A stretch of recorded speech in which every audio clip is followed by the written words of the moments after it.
Welcome. My name is Rose and I'm the Program Manager for the Scott County Historical Society. In this Scott County Stories Talk, we will be delving into the history of Mudbaden, historically one of Scott County's premier tourist attractions.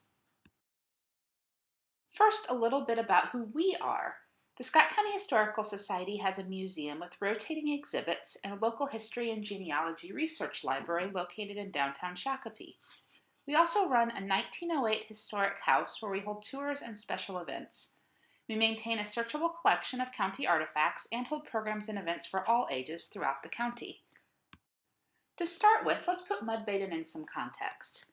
Mineral springs, marshlands, muddy areas, and even the ocean have drawn people seeking a, quote, cure for disease or restoration of health for thousands of years. In fact, the word spa in Latin means good health through water. Currently, the health aspects of spas are often less emphasized, replaced with a general sense of self-care, but in the past the word spa strongly implied that the experience would have some sort of health benefit. American Indians used natural mineral springs for bathing and cleanliness long before European Americans arrived in this area, and sometimes communities were located near natural mineral springs if they were available. The European American concept of spas moved westward along with European American expansion. The Minnesota River Valley was especially fertile with mineral springs, marshlands, and mud. Mudbaden was surrounded by peat, which was heavily impregnated with a mineral sulfur mud. Scott County used to be covered in glaciers. As the last major glacial age waned about 12,000 years ago, these glaciers melted, forming the massive Lake Agassiz.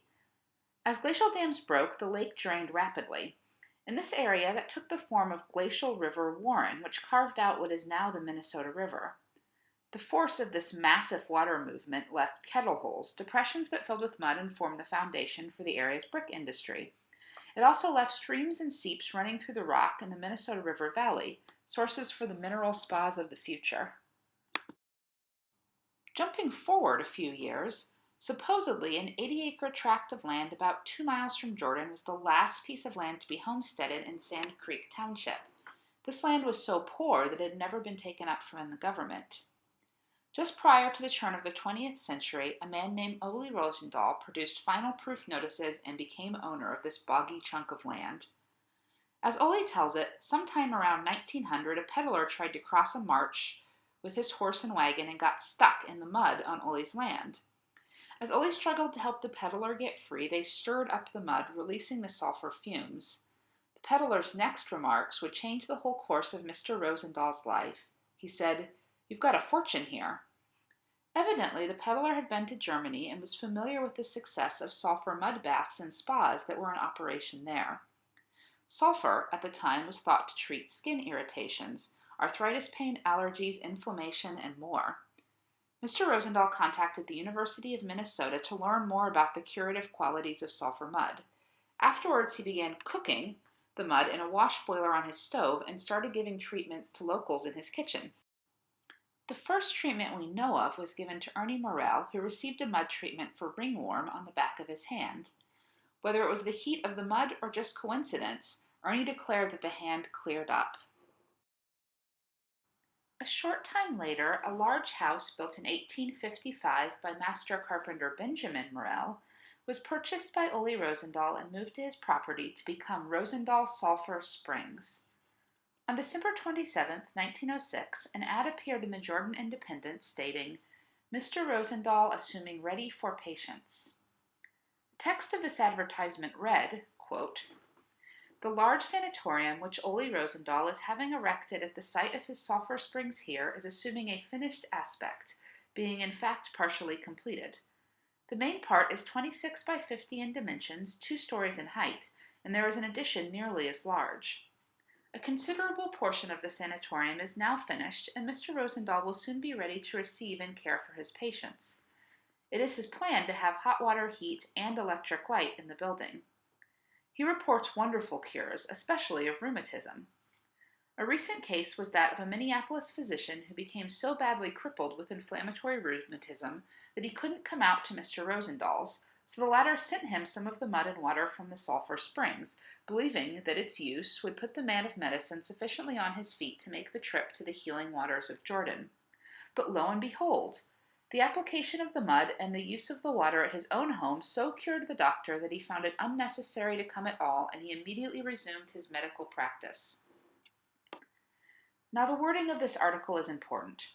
In the late 1800s and early 1900s, there was a golden age of so-called patent medicines, miracle cures in pill powder or even mud form that filled the pages of newspapers, and there was little legislation that existed to curb spurious claims.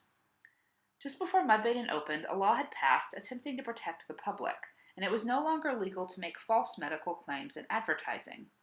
It was, however, perfectly legal to advertise any sort of cure in the form of reports or testimonials, and you can see that in this article that Ole Rosenthal published. Throughout time, Rosenthal's spa continued to grow. By 1908, the business had become too big for Ole Rosenthal to handle on his own, and he passed management on to his sons, O.J. and Ben Rosenthal. The boys also brought in a medical staff, Dr. T.M. Larsen and Dr. W.H. Phillips. Now, Dr. Larsen was a chiropractor from Denmark. He also was a, quote, expert masseur. He was slick, sales-minded, charismatic, and he threw himself wholeheartedly into promotion. With this new team, the customer base of the spa increased rapidly, and the Rosendahl Sulphur Springs was officially incorporated in 1909 with a capital stock of $50,000.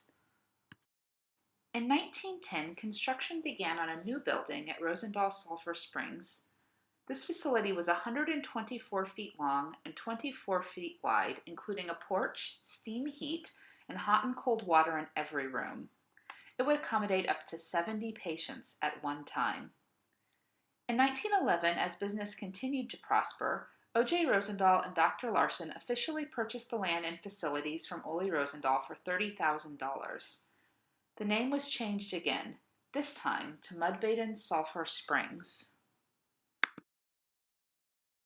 Now, Dr. Larsen and O.J. Rosendahl were far more business-minded than Ole Rosendahl had been. Once they took over ownership, advertising and promotion soared. In 1910, a booklet was created and sent to almost every practicing physician in Minnesota and many in neighboring states, as well as past patients. The pamphlet heavily promoted the health benefits of sulfur mud treatments. Local newspapers were also dotted with advertisements promoting the health benefits of a visit to Mudbaden, and the fun and relaxation that could be had with a vacation to the resort's new modern facilities. From this time on, Mudbaden was promoted not only as a medical facility, but as a recreational experience and tourist destination. Along with sulphurous mud baths, Mudbaden hosted banquets, dances, parties, and picnics. They even had their own baseball team.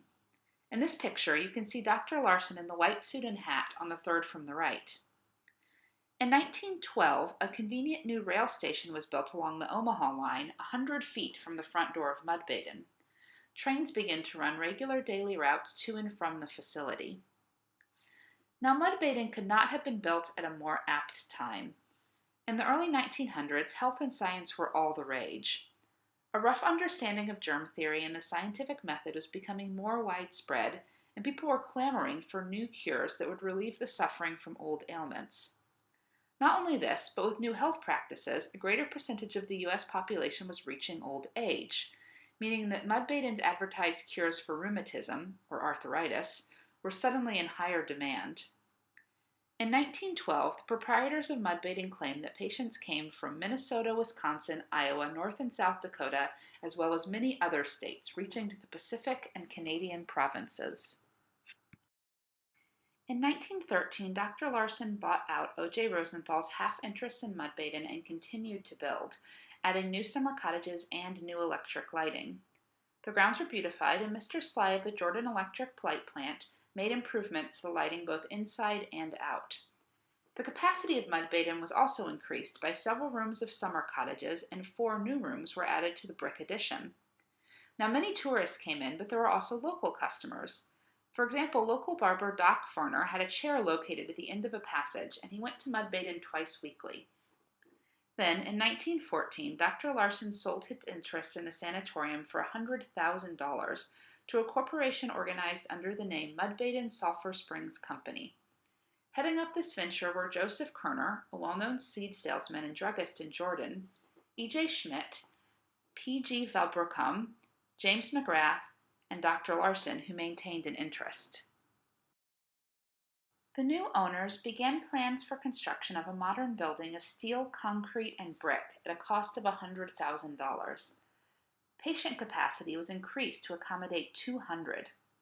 With construction underway, Mudbaden was once again sold, this time to the E.G. Pauling and Company financiers of Chicago. In 1915, the new facility was completed. It was 242 feet long, making the total length of the sanatorium 425 feet. There were 4 steam-heated sun porches and 2 open verandas. The main lobby and dining room were massive, well-lit halls, and the lobby boasted 2 fireplaces and a high ceiling beamed with quartered oak woodwork. Diners were served from a large modern kitchen, and adjacent to the dining room was a 40 by 70 foot amusement hall. Though the stated purpose of Mudbaden was still health, the feel of the facility was much more in keeping with luxury resorts of the day. When the new building was completed in 1915, a daily bus service began between Jordan, Minneapolis, and Mudbaden. The bus was a large Acme car with a glassed-in body and cane seats capable of seating a dozen passengers. Mudbaden Sulphur Springs was painted on each side of the bus. The bus left Mudbaden for Jordan each afternoon, taking people to Minneapolis and remaining overnight, then returning to Jordan in the morning. People from the Twin Cities could come out in the morning on the bus and return in the afternoon for a fare of 75 cents per way.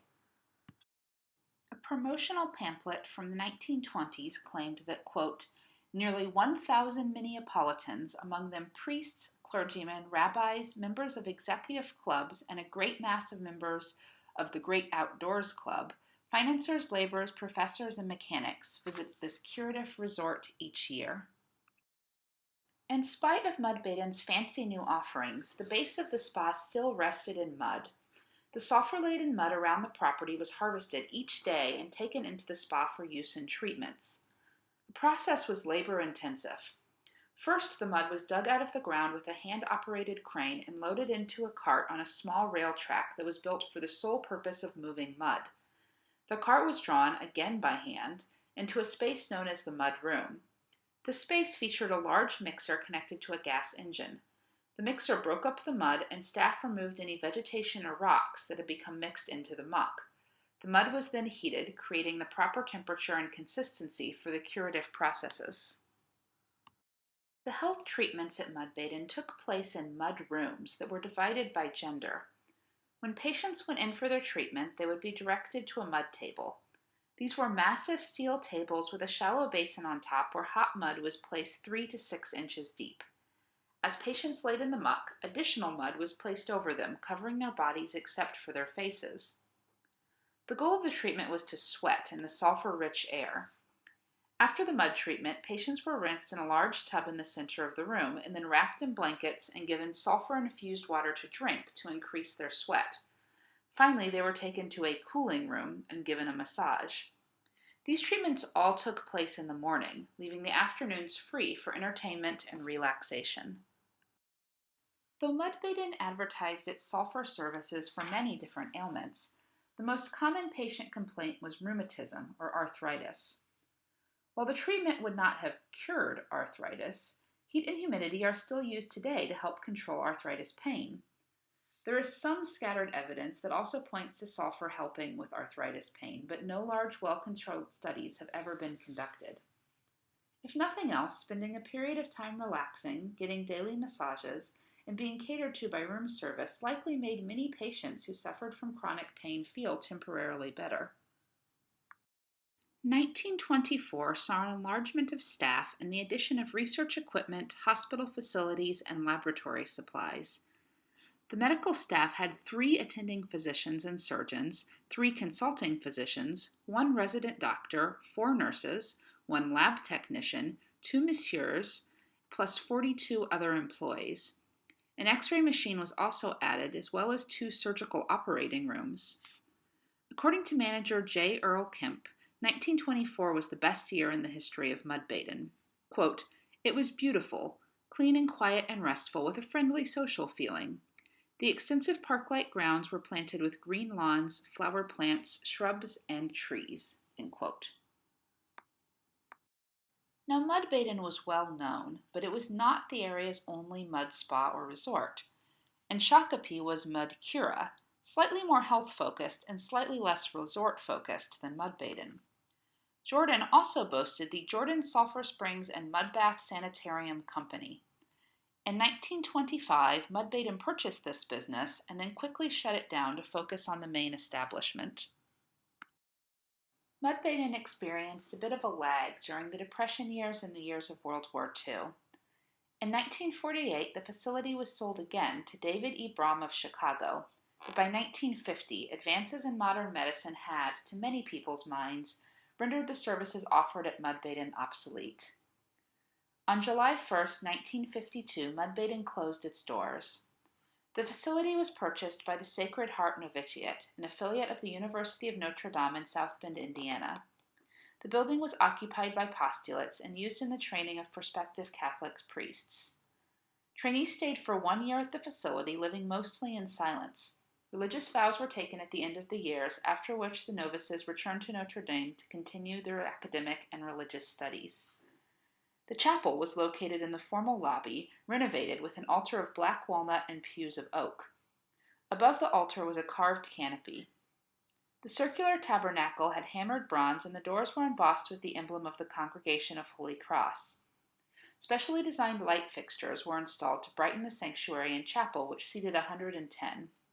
The dining room was converted into a refectory for the staff, and the bath section of the building was converted into a large conference room, library, classrooms, and workspace. Farmland was planted for facility needs. In 1969, the Mudbaden facility changed hands yet again to become Linville, an alcoholic rehabilitation center. Lynn B. Carroll, the director for whom the center was named, was a leading authority in the field of treatment and rehabilitation of alcoholics at the time. In the late 1970s, Linville was bought by Abbott Northwestern Hospital, who used the facility as a drug treatment center, keeping the same name. In 1985, Mudbaden was purchased by Scott County, which still owns the property today. Initially, it was used as a minimum security jail annex.